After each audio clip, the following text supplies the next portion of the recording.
जो पक्ष तुम्ही असं म्हटले की जो संतोष पक्ष- बांगर हिंगोलीचे नेते नसून महाराष्ट्राचे नेते आहेत. ते महाराष्ट्राचे नेते कधी होणार आहेत?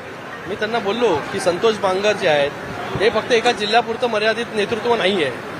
ते जे आहे जिल्ह्याच्या बाहेर जाऊन देखील काम करू शकतात, मराठवाड्यामध्ये काम करू शकतात. आजूबाजूला जशी आता ताकद हिंगोलीमध्ये त्यांनी निर्माण केलेली आहे तशी बाजूच्या जिल्ह्यांमध्ये देखील ताकद जी आहे ती संतोष बांगर निर्माण करू शकतात. एवढी ताकद त्यांच्यामध्ये आहे. साहेब, एक मिनिट.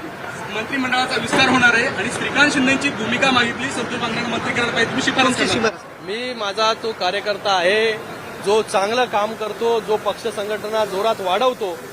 बघा, अगोदरची परिस्थिती जी आहे ती वेगळी असायची.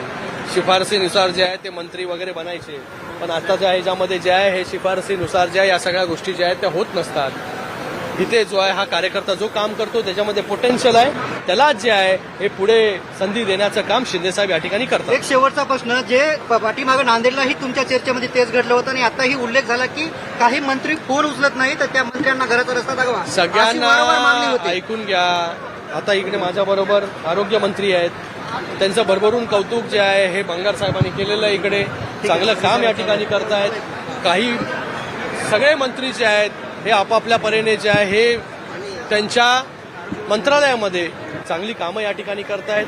काही ज्या आहेत त्या गोष्टी होत असतात, त्या गोष्टी ज्या आहेत त्या दुरुस्त करण्यासाठी पण शिंदे साहेबांनी जे काही गोष्टी करायच्या आहेत त्या सगळ्या गोष्टी केलेल्या आहेत. मंत्र्यांना देखील